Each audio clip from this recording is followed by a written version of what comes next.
So we're back for a Majestic 13, and today I think is the 23rd of December for you. It's a bit in the, that would be in the future for me. And so as we approach, for some of us, this festive time of year, we are going to have a game of Majestic 13. And today we are playing so we are rank 14. Team rank 14, and I believe this is our 22nd mission, if my memory serves me right. And there'll be a cut there because my memory is failing me, like a lot of my faculties at this age. It's actually our 21st mission. And today we are playing a standard mission of Majestic 13, where we are facing in the wilderness a Talmak Spawn, who we have fought before. We fought the Talmak Spawn in a more hospital urban setting last time. This time we're fighting in a more wilderness setting, a swamp-ish area to be exact. Now, thank you very much for joining me for this solo game of Majestic 13. Thank you for subscribing if you have subscribed. If you haven't, please do. It's a simple click and selection-y thing and some other stuff, and then you will see when we have new videos come out, and it will boost the collective, as it were. We rolled for the requisition last game, between last game and this game, 2 more sets of power armor because they worked so well. The only problem is I don't have any more of those very nice figures from Heresy Miniatures. It's Heresy Miniatures, which is based in the UK. So instead I've used a couple of Black Templar Space Marines. One will be Doc and one will be Snipes. Poor old Speedy with their one arm doesn't have a suit of power armor because we couldn't afford for the armourer to remove the suit's arm. So Speedy is without that, and I think that's that. I will show you the table and then we can go through the initiative order and we can fight the Talmak Spawn. Okay, so as I sip my festive limoncello, let me show you the board. We have more of a swampy sort of area. We have our standard, though larger than outlined, UOP. Sadly, the UOP bill is not where it's supposed to be. Unidentified crash craft within our swampy area.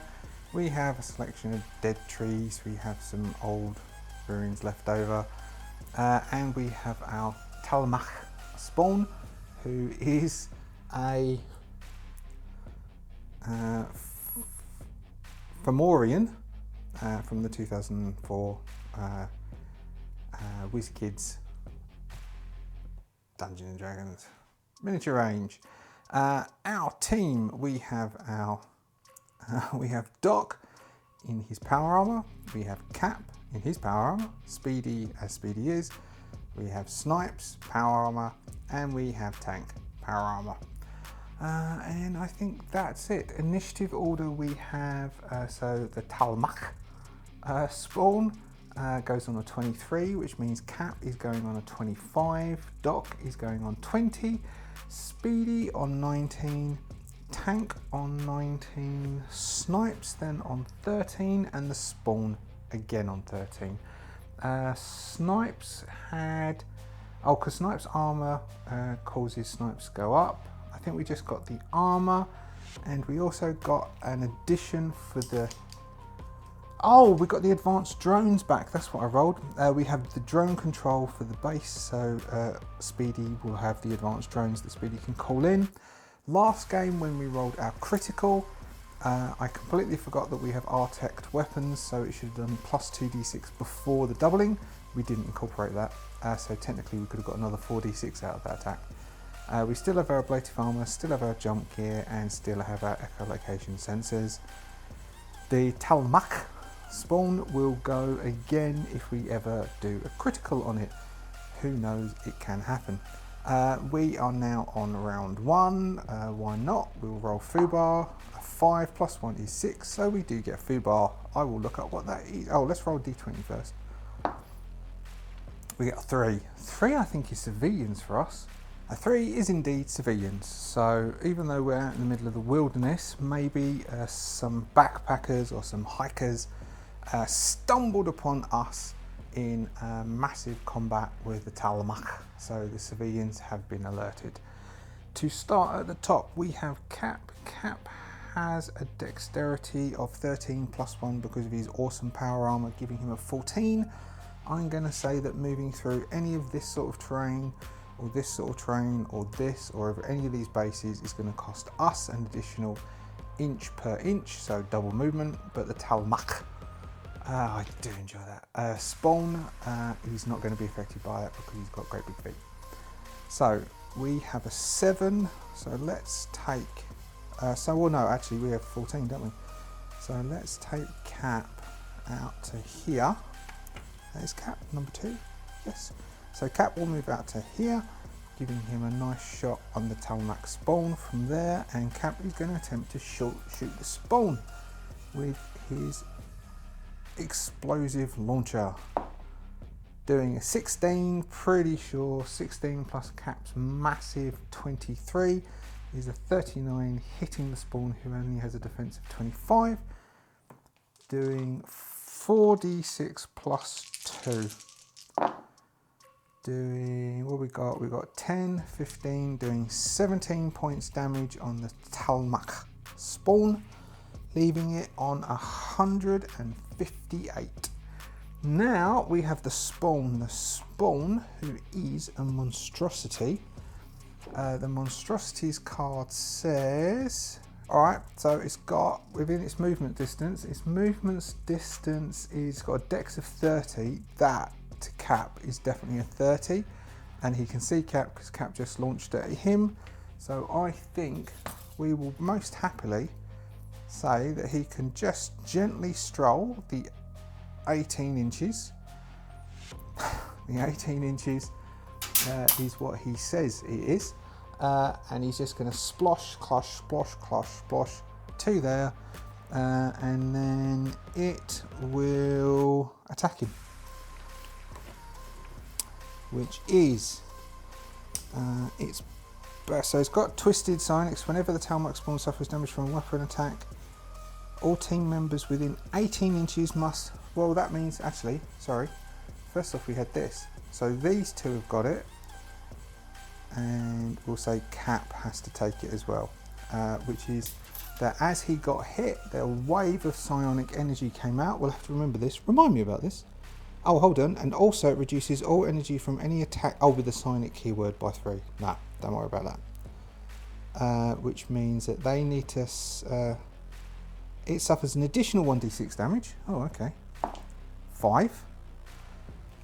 Which means that it actually is on 153. And everybody within 18 inches needs to do a fort check against 22 or suffer 2d6 damage. Well, we can pretty much, oh no, he might make it, mightn't we? So let's say Cap first. Cap has a fortitude of 14, so Cap passes. Then we will say we have Tank, cock dice, Tank fails, so he suffers 2d6 damage, which is his ablative armor. I'll cross that off in a second. And then we have Snipes, isn't it? Then we have Snipes. Snipes would also fail, so Snipes ablative armor goes as well. So Tank's ablative armor has been used, and Snipes ablative armor has been used. They also will take -2 damage because they have their massive power armor. Right, so that was at the end of the Talmak getting hit. Then the Talmak charges in, and the Talmak will do a single attack with Psionic Claws against Cap. It has a combat of 27. Cap has a 33. So it hits Cap. It will do 4d6 damage plus 2 against Cap, but that's absorbed by the armor. Now Cap needs to make a fortitude check or suffer an additional 2d6 damage and be stunned. So Cap needs to make a fortitude check, which is a 14, plus 19 Cap passes. So it charges in, smashes down against Cap. There's a Black Panther-esque kinetic absorption type blue shimmer. Cap stands up and Cap is fine. Next we have Doc. Doc is in here with his energy weapon. Doc has a move of 14, so I think Doc will go 1, 2, 3, 4, 5, 6, 7, 8, 9, 10, 11, 12, and then shoot the Talmak in the back, because Cap's a solid kind of guy. Doc rather is a solid kind of guy. I always get their names confused. So Doc is on a 20. Doc needs to roll 5s. 7. It's good enough. Doc is doing 2d6 energy. Doing 8 points plus 2. 10 points on the Talmak. Putting it to 143. It then takes 1d6 extra damage. Doing 4. Putting it at 139, and then we've got everyone in 18 inches, which is everyone needs to make a fort check versus 22. All right, starting at the top, we have Cap. 25, yes. Then we have Speedy. 25. Then we have Tank. Tank needs, what was it, influence 22, so Tank has a 6, so Tank needs to roll what, 16s? Tank fails, so Tank takes 2d6 damage, taking 6 points of damage, minus 2 makes 4, leaving Tank on 14, and then Tank needs to, and then Tank is stunned. Next we have Doc, who has a fort of 15, so needs to roll 7s. No, 6. Taking 2d6 damage. 10. Oh no. Tank isn't stunned. You don't get stunned, you just take 2d6 damage. So Doc takes 10, leaving him minus 2, which is 8, leaving him on 22. And lastly, we have Snipes. Oh, I think that's a fail. That is a fail. So Snipes takes 2d6 damage. 5. Oh no, Doc doesn't take that because that was the first time Doc took damage. So Doc's ablative armor is used instead, which means Speedy is the only person who hasn't got his ablative armor used. And Snipes takes 5, minus 2 because of the armor, 3 points of damage, leaving him on 23. Right, so that was Doc shooting the Talmak. Now we have Speedy. Speedy over here, I think Speedy will move away because Speedy can't really do much, and he's feeling a bit fragile where he is at the moment, which is 14, which would be 1, 2, 3, 4, 5, 6, 7, 8, 9, 10, 11, 12, 13, 14. Doesn't really help. Speedy stops in the middle of the swamp, and Speedy calls in the drone attack, the advanced drones, which is a plus 19 attack. 2, which is 21, which means it misses it. So all these drones come in, swooping in to come and attack it, and just plough straight into the swamp. More swamp. So that's Speedy. Next we have Tank. Tank with his repeater. Tank will probably come round. Tank has a dexterity of 8, which can probably mean he can move to there. Well, let's move him to there. He'll still get attacked through that angle there. Actually, no. Let's go all the way around so he can do a proper attack. Which moves Tank to here, and Tank will shoot the Talmak in the back with his repeater. So Tank doesn't have any of the adjustments to stop him from taking the -2 to hit, so tank is on 13s to hit. Rolling 17, meaning he definitely hits. Doing 3d6 plus 2 damage.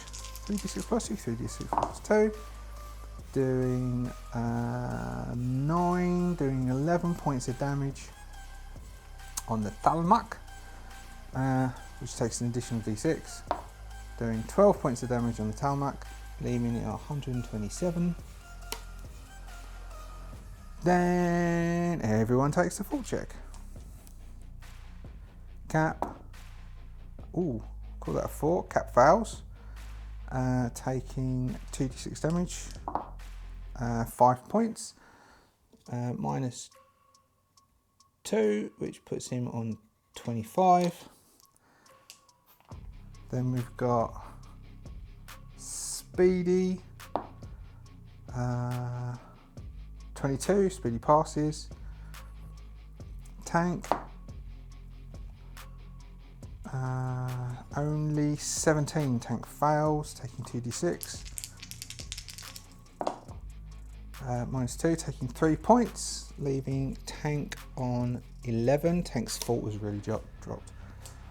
Then we have Doc,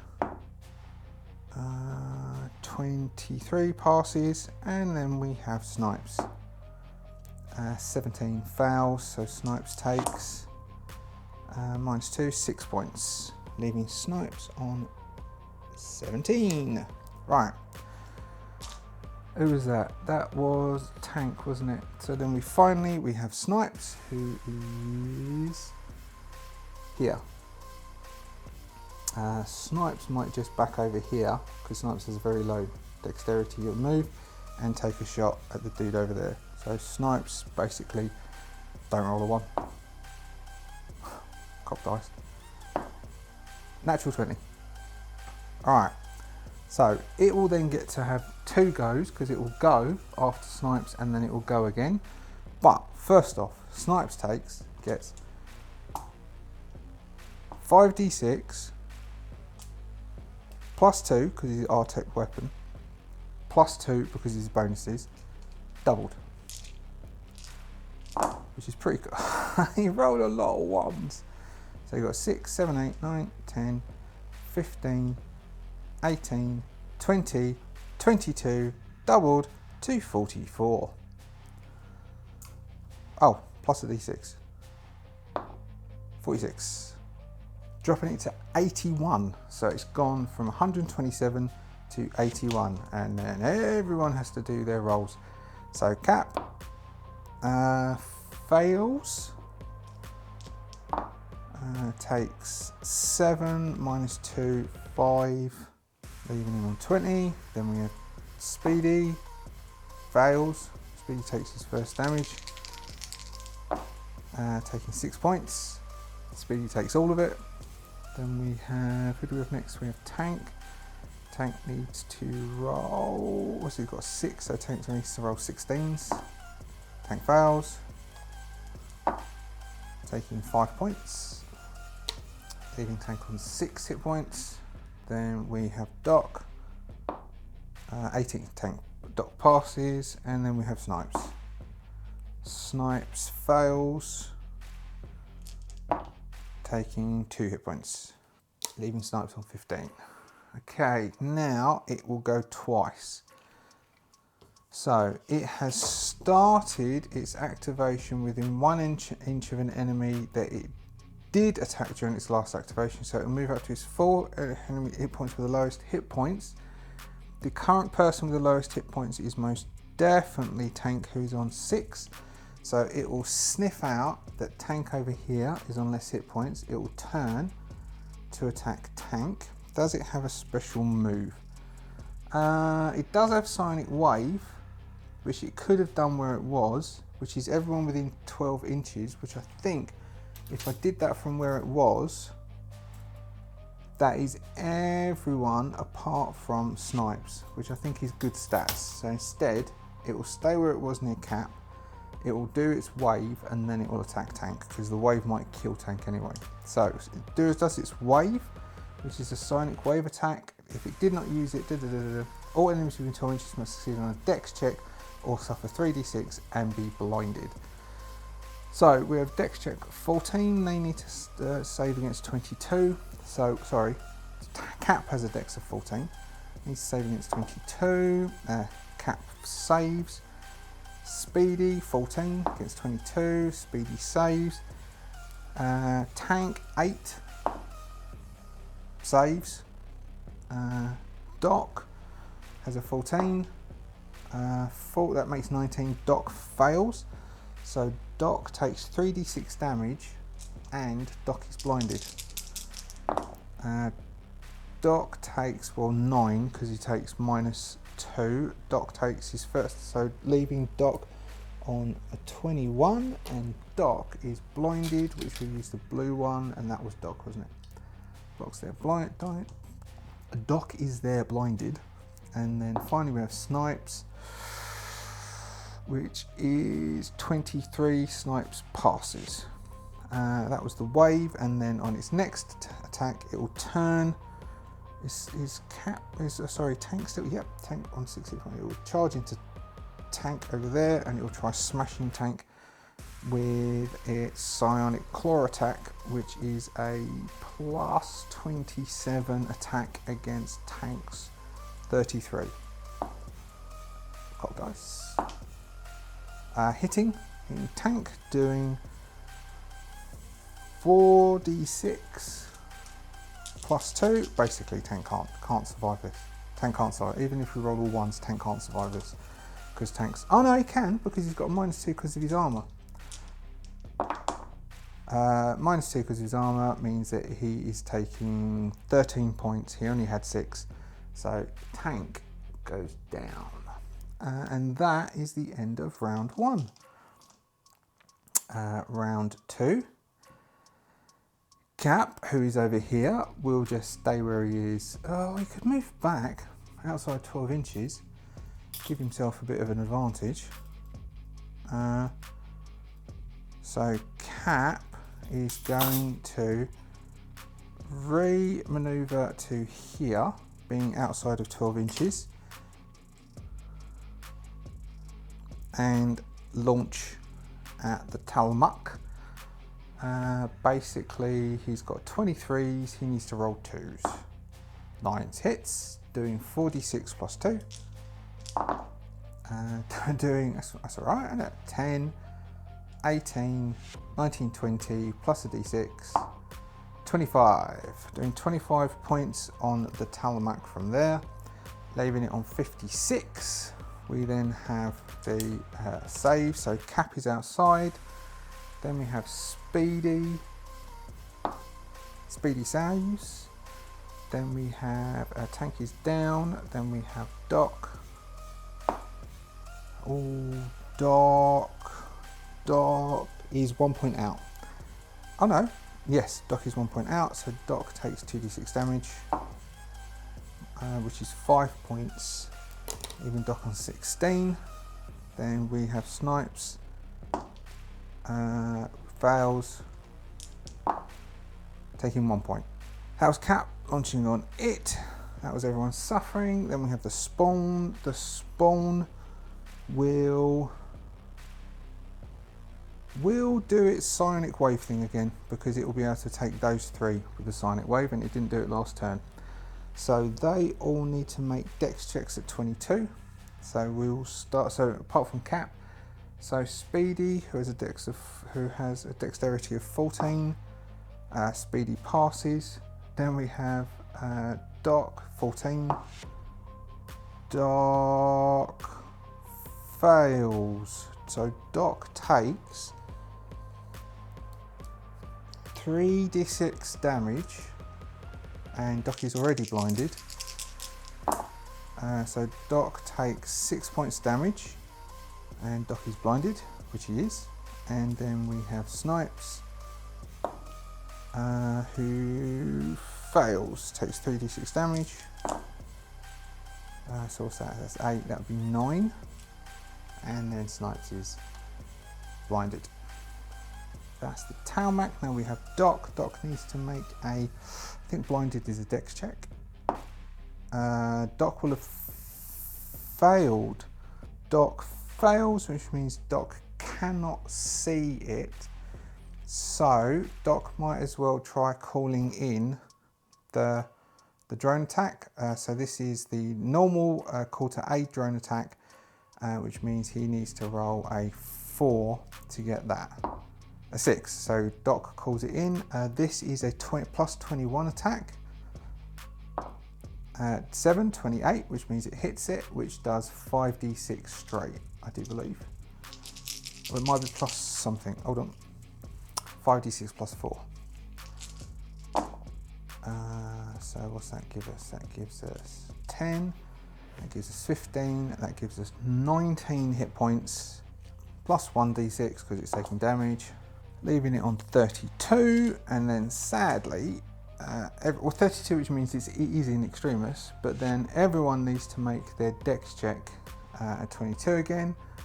So we've got Speedy, which is a 14 plus 30, so passes. Then we have Doc, which is 14 but passes. And then we have Snipes. Snipes only has an 8, which Snipes fails. Snipes takes another 2d6. Snipes only has 5 hit points left. 4, so Snipes has 1 hit point left. And Snipes is blinded as Snipes is. That was Doc, who called in a drone attack. Now we have Speedy. Speedy can't call in a drone attack. Speedy has a dex of 14, which maybe Speedy can get. So what's Speedy got? So Speedy can go 1, 2, 3, 4, 5, 6, 7, 8, 9. So that would be 9, 10, 11, 12, 13, 14. That's not outside of the 12-inch range, sadly, but he will come to here, and then he will do a shot using his R-Tech pistol, which does 2d6 plus 2, which might hurt it. He has 15s, and he needs to hit a defense of 25. So he has 16, which hits. He does 2d6 plus 2, and has probably killed, well, he's definitely killed Speedy on the Speedy passes. Doing 5, 6, 7, 8, 9. Doing 9 points on the Talmak, leaving it on 23. And now everyone apart from Cap needs to make their dex saves. So Speedy, 25 passes. Doc, 19 rather, fails. Doc takes 7 points, 8 points, leaving Doc on 2 hit points and blind. And then finally we have Snipes, 20, Snipes fails. Snipes was only on 1 hit point, so Snipes goes down. Okay, so who was that? That was Speedy. Tank is out. Snipes is out. Now the Spawn. The Spawn will turn and will try and attack Doc. If he does another one of those wave attacks here, which he can do, I believe. Oh no, he did the wave attack that last one. So instead he'll turn and he'll charge into Doc. And he is going to attempt to hit Doc. Plus 27. Doc has a 32. 18, so it hits Doc. No matter what, he kills Doc, because Doc only has 1 hit point left. No, Doc has 2 hit points left, but no matter what, he kills Doc. Doc goes down. That is the end of round 2. Let's roll for... No, we did Fubar, didn't we? And that was the civilians game. Beginning of round 3. Round 3 we have Cap. Oh no, it would have done... It was an extremis on that turn, wasn't it? So because it was an extremis on that turn, it would take 2 goes, but it would suffer 2d6 damage. Taking 7 points of damage, putting it on 16. It would then go again, and at this point it would do another one of its wave attacks, because we're still at the end of round 2. It would get a second go. It would do its psionic wave attack, which is everyone suffering a dex check of 22. So we have Cap, who's got a 14, Cap passes, and we have Speedy, who also has a 14, 22 speedy passes. That would be now the end of round 2, now the beginning of round 3, now we have Cap. Cap will then launch on it, doing a 10 plus 23, meaning 33. Cap definitely hits it. It has 16 hit points, and Cap will do 4d6 plus 2. So Cap does 8, so that's 10, so that's 14 hit points, meaning it's on 2, and it takes an additional 5. So because of its susceptibility to injury, the explosive arcs over, cracks into the back of his head, there's a giant explosion, and he rocks on one side, rocks on the other side, and then collapses face first into the swamp. There's a hiss as its alien blood causes a reaction within the water, and a foul looking mist comes off, and then silence falls across the swamplands, and then animals start to make noises again. And with that, we end. Awesome. So we in our swampy swampland.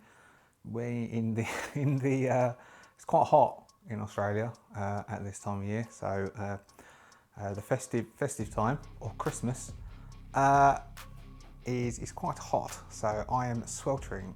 It just so happens that I've decided to record this at 3 a.m. It's 3 a.m.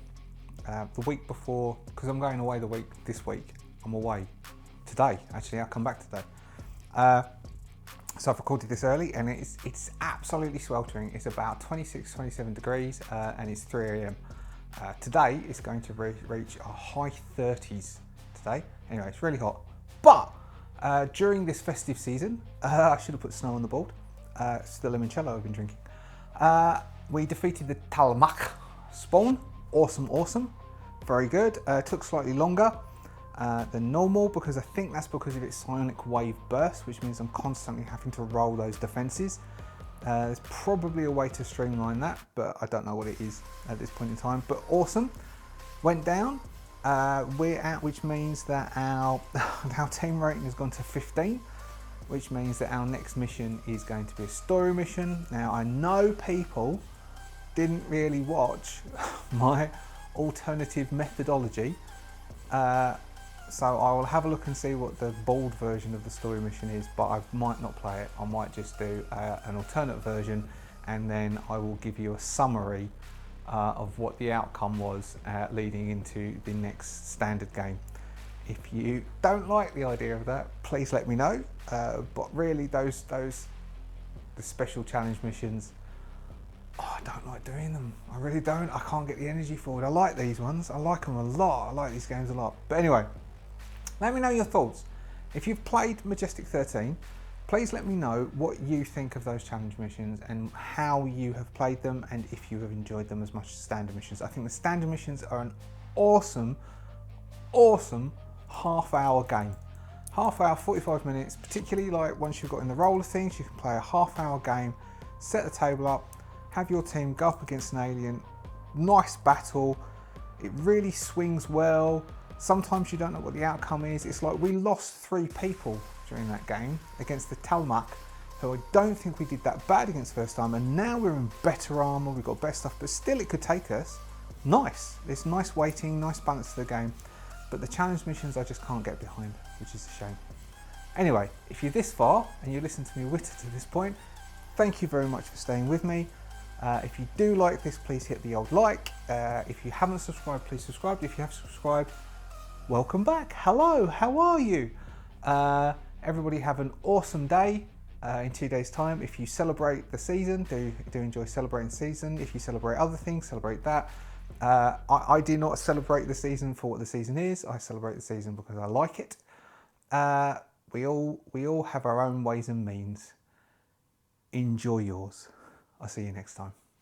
Goodbye.